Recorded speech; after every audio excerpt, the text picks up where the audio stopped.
I'm delighted to introduce our mayor, Martin J. Walsh. Warm round of applause. Now, for the young people in the room, these two men right next to me, former Mayor Ray Flynn and former State Representative Mel King, are two incredible leaders for Boston. In 1983, these two men, one was a city councilor and one was a state representative, and they ran for mayor of Boston against each other. They were opponents. Today, these two men are friends. They were fighting for the same thing. They were fighting to make sure that Boston was a city for everybody.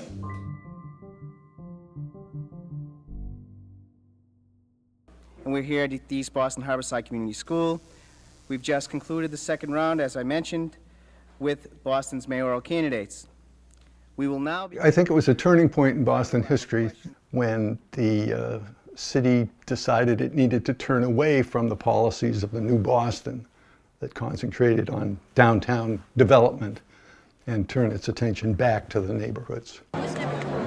I think a lot of it was to be not Kevin White. I mean, he was on the plus side, he was a mayor who seemed to have like a lot of vision. There was no Quincy Market as we know it before Kevin White. He sort of started the development of the new Boston.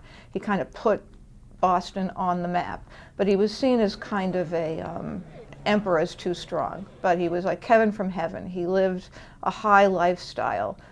He was sort of not the man of the people, he was more the man of the business community. He would go from the Ritz, where he'd like to have meals, to his house on Mount Vernon Street, to the Parkman House, where he often slept, to City Hall, and you wouldn't see him other than that. So that, I think the story goes, Kevin told his people, when I show up, I want them to say, my God, it's the mayor. That's what Kevin wanted. There were all these sort of scandals and suggestions of corruption in the White administration. And he was under a lot of pressure. I think he wanted to run for another term, but in the end, he just decided that he'd had enough and he opted out. And we had this big, open mayoral race that I got to cover. And I dare say it would probably not be wise in this town to do so. Originally, the favorite was a guy named David Finnegan, whose campaign slogan was Finnegan or him again. This was before White decided not to run. But a lot of people thought he would be kind of a carbon copy, and they started to say that the slogan should be Finnegan is him again. Two of the other candidates, leading candidates, were Larry DeCara, who'd been the youngest city councilor elected in Boston history 10 years before, and Dennis Kearney, former state representative, now Suffolk County Sheriff. We acted as if we were Kevin White. We wore a suit, and we talked about our credentials, and we talked about issues. And Mel and Ray didn't wear suits very often. And they were running basically not only against Kevin as a person, but against the culture of Kevin White. People have told me they're ready. They're ready for change. That unites us.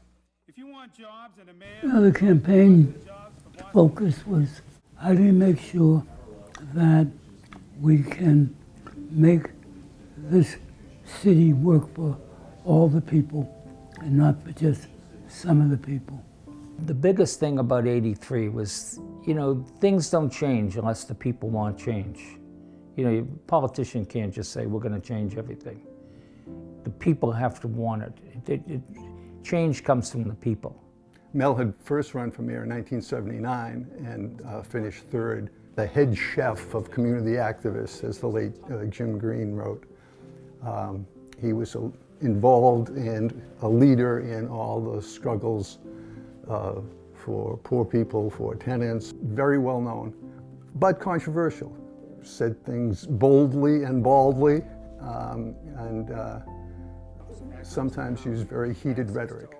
...of the city without being brutalized and beaten. Ray Flynn was seen as more of a traditional candidate, but as a member of the state legislature and the city council, he had come to be seen as a as an economic liberal. There's nobody further left on those issues. We had just gone through, the turmoil of the school integration and the busing. And basically, that was the greatest challenge for anybody running for political office in 1983. Was my highest priority, was bringing the city together. Wanted to make sure that the issues that we brought forward were issues that could make a difference in the lives of all the people who lived in the city. It brought everybody out on all sides of the political spectrum, and thanks to Mel's participation in it, it brought members of the minority community out to first register and then to vote in record numbers. Thank you, Rick. We are now on the floor to find out what the reactions are of some of the people in the audience. Turnout was almost 70%, which was the highest percentage turnout since 1949. So it excited people across the city and across the political spectrum. When the people cried out for change, a new direction, a new focus, then things changed. Fortunately, we also know how they felt, what was important to them. We did because we lived there. We weren't downtown guys. We were out there in the neighborhoods. I lived this. So, and Mel King did too. And that's why they all came out to vote. That separated Mel and Ray from the rest of the candidates. It cost them campaign contributions, but it obviously resonated with the public, because whereas people thought it would be Finnegan against either Mel or Ray in the final election, the people chose Mel and Ray for the final election. Finnegan finished third. Conventional wisdom can be wrong. I mean, that's a big lesson when everybody says Finnegan's going to be the next mayor, he's the front runner, and then you see that in the end, the people do have the power. That sounds corny, but it's true. In the end, it's the voter who can get the outcome that they want if they just turn out and make it happen. The preliminary election was the big deal. That was the turning point. The next day, the Boston Herald said, a big win for the city. David Nyan from the Boston Globe called it a cathartic and healing experience. So the preliminary election was really the big deal. I remember that night, people now sort of saying, well, there were two finalists, Mel King and Ray Flynn. But there was also the undercurrent on that night that Ray Flynn was going to be the next mayor. What I didn't get, why? I mean, there are two finalists. Why does everyone think that? Because everyone thought that once it was Flynn versus Mel King, the black candidate couldn't win. And it took me a while to understand that. I think both of them wanted to move on from all the difficulties of the past, but sadly, when the votes were tallied, there were precincts in South Boston where Ray Flynn got like 1,000 votes and Mel King got 6, and there were precincts in Roxbury where the numbers were reversed. So people may have voted along racial lines much more than would be the case today, in my opinion. The percentages for Flynn versus Mel King are pretty much the same as they were for Marty Walsh versus Tito Jackson. Turnout was much larger back in 1983. The way the actual votes broke down were pretty much the same.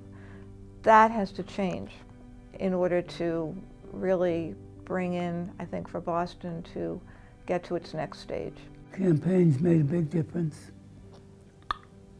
And if you look at the past elections for the last few years, you can see that there's been a diversity of elected people on the city council, for example. I think what Mel King did was really important and courageous. And, you know, again, that it took so long to get to the point where there was another African American man as a finalist, you know, shows just how far ahead of his time he was.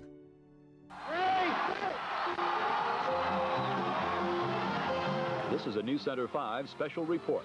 The inauguration of Boston Mayor Raymond L. Flynn. I, Raymond L. Flynn.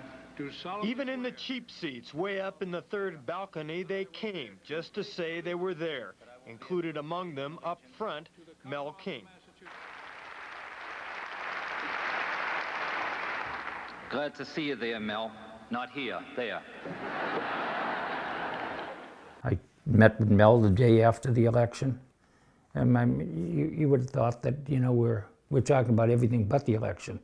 We're talking about, you know, growing up. We played on the same basketball team. I used to play in the South End Boys Club all the time. Who's the better player? Well, he couldn't score until I get the ball to him. And so Mel and I still stayed in touch, and we just kind of pooled our thoughts and energy. So it wasn't about race anymore. It was about opportunities for poor people and working class families. And that's what it was all about. And I like to think, and I know it did, it changed Boston politics forever. I think Flynn did the right thing and he did a lot in the aftermath to try to bring Boston together. Ray Flynn reinvented the mayor's job as we knew it, and ever since, every mayor has spent much more time in the neighborhoods than had Kevin White or John Collins. If I were coming down from the moon, I would argue that there are far better uses of the mayor of Boston's time than to spend 2 or 3 days on trolleys lighting Christmas trees. But you know what? The people love it. And that's why Tommy did it, and that's why Marty did it. At one time, Boston was a city of the haves and the have-nots, of the downtown versus the neighborhoods. Our job was to bring that all together. And yes, say to them, we can't do everything for you like we'd like to. You know, we can't buy your affection for Boston with money. We don't have it. But what we have is we can show you respect and dignity, and hopefully that brings people together.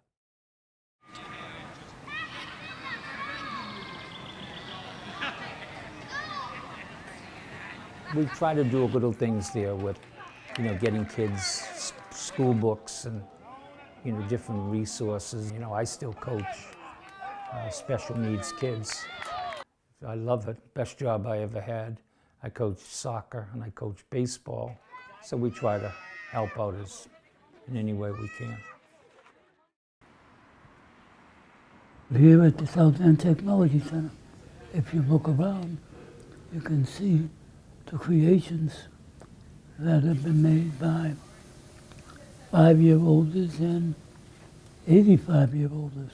They're the same guys they've always been. They haven't left the neighborhoods, and they haven't lost their concern for the neighborhoods. So people were lucky back then to have 2 such candidates.